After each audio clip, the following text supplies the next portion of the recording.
Hi there, welcome back to English 112. This is for our class for Tuesday, the 15th, where I wanted to talk about A Raisin in the Sun as we come closer to concluding our drama section.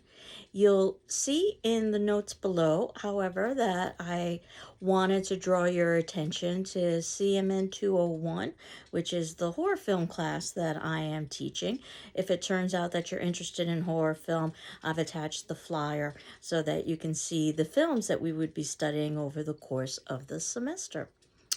In terms of A Raisin in the Sun, thank you so much for participating in the experiment that the library and I were conducting about streaming. And it seems like we are all set to go at this point, so we can spend this week watching the streaming version of A Raisin in the Sun.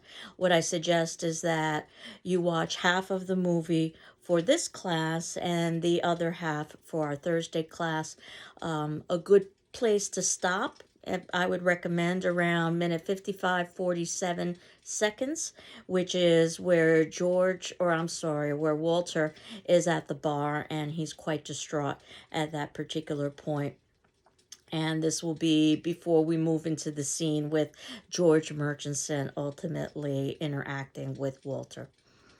And also, you'll notice in the notes below, I had indicated that I wanted to talk about journal number 2 and paper number 2. And as you know, journal number 2 and paper number 2 will be devoted to drama because that's what we've been working on. It'll be a very similar sort of exercise to what you did with short story.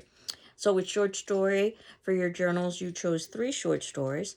For your journal for drama, you will choose 3 dramas. It turns out that we've read just 3 dramas, so that'll be easy in terms of choice. Oedipus the King, A Midsummer Night's Dream, and now finally A Raisin in the Sun. And I suggest that you write approximately a page or so for each of those dramas, but as long or as short as you would like it to be, and that you indicate your thoughts or your reflections. And certainly you can use elements from our discussion questions and from our class videos as well. And I will evaluate that informally on a checkmark system, not grading for grammar or mechanics, just for content. And I'm hopeful that the journals will help you with ultimately writing your second paper. And the second paper is going to be very similar to the first paper, approximately 4 to 5 pages long, and it'll be devoted to a specific element within one of the dramas, a critical paper. So I'm not asking you to write a research paper, which is actually a more challenging exercise because you not only have to gather the research, but you still have to contribute your own original arguments. That said, if you're interested in writing a research paper, we can negotiate. And what you will find in the syllabus and other documents folder are some possible paper topics for paper number 2. And again, these are just suggestions. You're not required to follow any of these topics, and you can mix and match just like you did with the first paper. And if you go to the syllabus and other documents folder, you will see that you can either find the text itself in the content before we get to the documents that you can download. So you can either read the content or you can download the document itself. And I'm just going to read this to you, the document, where it says that paper number 2 will be a critical paper. In other words, you should not be consulting outside sources. However, as I had indicated, if for some reason you'd prefer to write a research paper, you may do so as long as you approve your topic with me. The paper length should be approximately 4 to 5 pages long. You may choose any of the topics listed, or you might write on your own topic. If you choose to write on your own topic, please approve the topic with me before you begin any serious composing, so I can give you some suggestions and direction. And see the syllabus for paper formatting specifications. This is where it talks about, as you would have received with my comments with the first paper, that the expectations are that you are double spacing with 1-inch margins and that you are documenting. And in terms of possible paper topics, what I did was I just tried to generate a couple of topics for each of the dramas, but of course, there are many other topics that you could pursue. For Oedipus the King, the two topics that I generated as possibilities are examine the importance of family in Sophocles' Oedipus the King. Keep in mind that Oedipus is more than just about the nuclear family, that as a ruler, he and his wife slash mother Jocasta also need to consider the populace as their family. We had talked about how ultimately Oedipus lives up to that obligation by the ending of the play. Jocasta does not. Or number two, analyze the images of vision and blindness in Sophocles' Oedipus the King. There are many things you can talk about in Oedipus the King, but this idea of being able to see and not see, literally and figuratively, plays a huge role in the drama, and discuss how those images relate to the theme.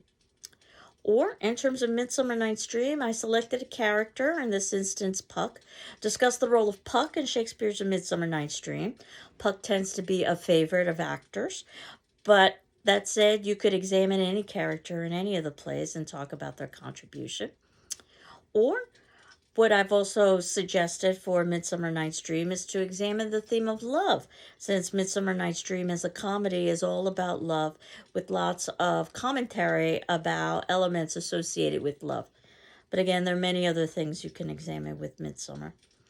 And then finally, with The Raisin in the Sun, now that we're beginning with this play. So at this point in the semester, I'm assuming that you have finished reading A Midsummer Night's Dream, because while we saw performance, we know that performance is never a substitute for actually reading the play, and that you are in the midst of reading A Raisin in the Sun. And this is an unusual title, Raisin in the Sun, which we will talk about. It actually comes from a poem by Langston Hughes entitled A Dream Deferred. It's a very important poem for our understanding the play, because the entire play is about dreams that are deferred.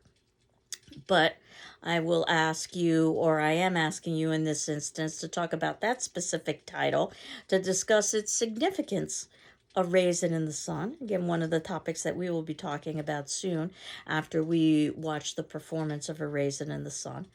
And then another topic that I've suggested for A Raisin in the Sun is comparing and contrasting two characters. And of course, you could do that again through multiple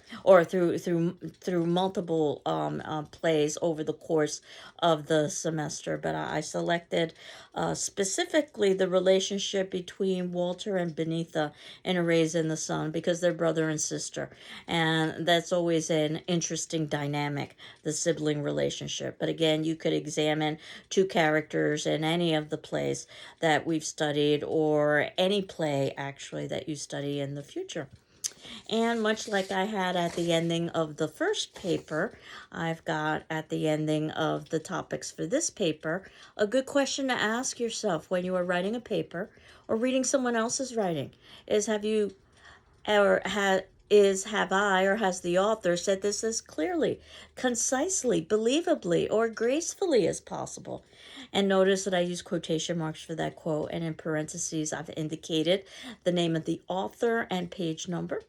So the standard way of documenting your sources, if you were to use outside sources, and notice that my quotation includes square brackets, because square brackets indicate that that is the language that you yourself, or in this instance, I myself, included in that quote.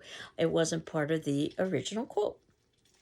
So, in terms of due dates, what would be ideal, though of course life isn't always ideal, is that you would hand in your journal before Thanksgiving, which is next week, actually, believe it or not. However, I don't have a problem with your handing in your journal after Thanksgiving either. Just don't think mean-spirited thoughts about me if you are working on your journal during Thanksgiving break. So ideally, your journal about the three dramas would be due on the 22nd, which is Tuesday, but you could always hand in that journal as well on the 29th, which is the following Tuesday, because we won't be meeting on the 24th, because that is Thanksgiving. So, in terms of, again, thinking about A Raisin in the Sun, I leave you watching the first part of the drama. And for our attendance question, the question is, thus far, which is your favorite character in A Raisin in the Sun, and why? thus far, which is your favorite character in A Raise in the Sun and why. And as you know, you're not required to respond to your classmates, although I do encourage you to respond if you feel so moved. But you are required to read all of their responses and my responses in turn. So this attendance question will be due on Thursday, the 17th at noon. And certainly if you need an extension, please let me know. So I hope you're doing well. I'm doing well, and enjoy the first part of A Raisin in the Sun. Take care. Bye-bye.